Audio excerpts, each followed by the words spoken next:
Roll call 219 here. And here recently, in light of all the, I would say, the madness in society, a lot of places have been banning open carry. We could have the discussion about concealed carry and open carry all day and drag it on through the day into the nights. I don't have time for that. I will tell you what I've been thinking and what I'm going to start doing from this day forward. I'm going to scale down the size of my gun. I know a lot of people will be like, "Well, you'll lose capacity, you'll lose reliability, you'll." That's my decision, and my decision only. So, recently, the guns that I've been carrying are my trusty Glock 19, my CZ-P10C, my Ruger EC9 right here, and then my 38 Special, my Taurus 85 Ultralight. So though that's pretty much been my rotation here for the summer until all this stuff started happening, and you had the moron that went into Walmart with all this gear on, create controversy, and a lot of people started griping about open carry, how it made them feel uncomfortable, and they were scared and feared for their life and all that nonsense. I think that, you know, in the times we live in now, I don't want to do anything to be that guy that you just saw walk into Walmart, open carrying a gun, and create mass hysteria, or some liberal gets, you know, sad and starts griping about it. Just don't want that in my life. I don't need those problems. So I figured I scale down my gun.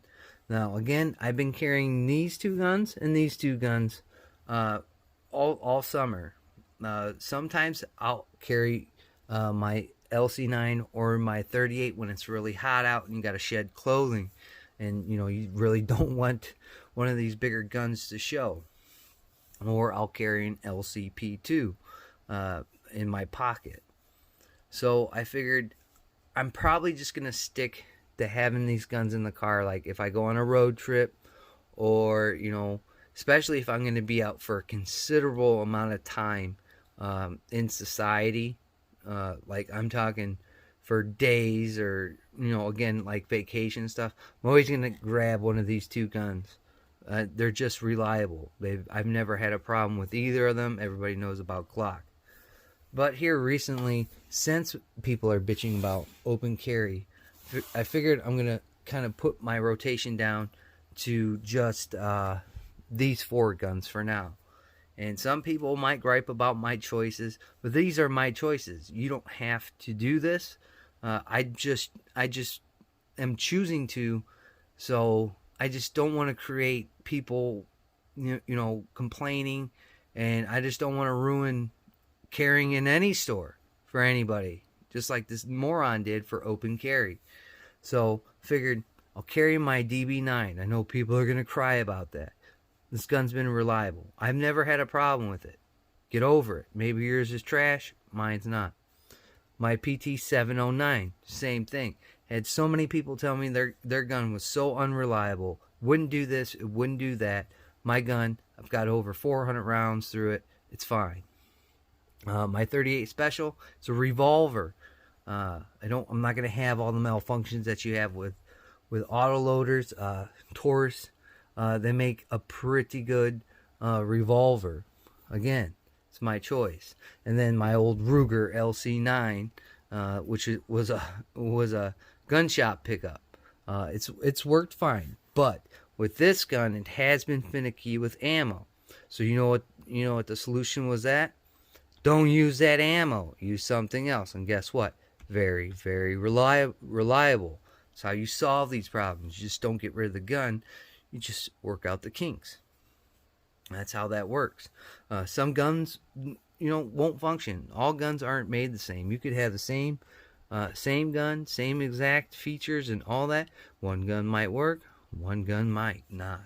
It's just the way life is. One gun was probably made on a Tuesday. The other gun was made on a Friday. That's how I look at it.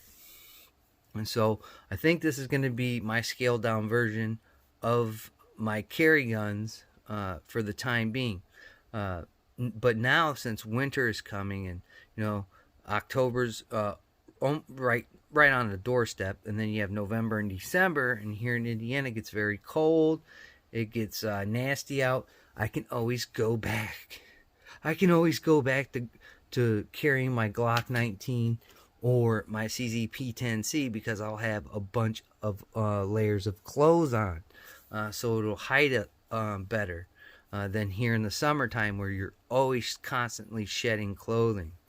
But I think that's what I'm going to do for now. Again, I still have my LCP2 that I pocket carry quite a bit. That gun's been reliable for me. I have another gun in there. What is it? My PT-111G2 that I could also throw in this mix right here. I could always take out my Diamondback and put my PT-111G2 in there. Some people, that gun's junk. Mine works. That's probably one of the greatest budget guns that I've seen come out in a while that works. I've got over 5,000 rounds through that gun, and I haven't even upgraded my guide rod for that gun. So I could throw it into this mix and still feel comfortable about conceal and carry, or even trying to cheat a little bit in open carry, but just have a shirt or a sweatshirt over that gun. And so I think in the times that we live in now, and the way companies are looking and frowning upon open carry, I think it's the best bet to kind of scale down my gun real quick. I can't carry like other guys, like appendix and this, that, and the other thing. I'm not the smallest dude in the world, so crotch carry isn't my thing. I always have to carry it on my hip. Either the 3 o'clock or 4 o'clock, or in the small of the back. So that's my kind of thinking here until things kind of die down, and the liberals lose another election and they crawl back under their rock to figure out how they'll bamboozle the world in 4 more years. And so I think that's what I'm gonna do. This is what I'm gonna go with for now. I'll always run rounds through these guns to make sure they stay reliable.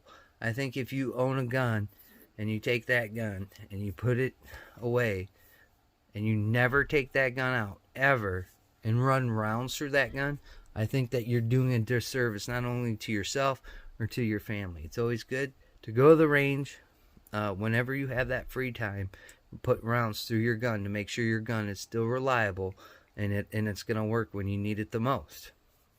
So that's my little thoughts on this whole open carry hoopla. Don't be like that schmuck over there that walked into Walmart with all his battle gear on. I think that's the dumbest thing you can ever do. And if you are concealed carrying, wear the proper clothing, especially inside the waistband.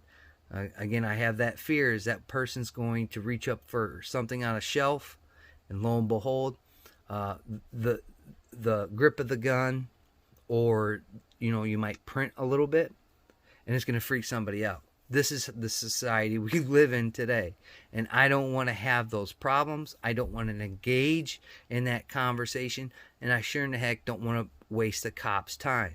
Other people say, then don't carry it all. No, sorry, I'm going to, one way or the other. The thing that those people don't understand is they all have these rights to protect themselves, just like I do, as long as you're a law-abiding citizen. So instead of depending on somebody else to take care of me, I'm going to take care of myself. That's how that's going to go. With all that being said, I would truly like to thank my new subscribers, and just the people that zip through the channel. Greatly appreciate it. Like, comment, subscribe, share your favorite gun content on all the platforms out there. You can catch me on Instagram, on Twitter at rollcall219, rollcall 2010 on Twitter, but I've kind of switched that up a little bit. You can find me there, and I also now have a Patreon account. So if you don't know what Patreon is, go on over there, YouTube it. It's on there, and you can get the gist of what Patreon is. It's going to help me bring more things to the channel and pay for some expenses expenses that are coming up here in the near future, and I'll be greatly appreciated. There is some perks hanging around there, so go over to Patreon, become a patron, get your perks, and then we'll continue on this journey. Like always, catch you on the next one.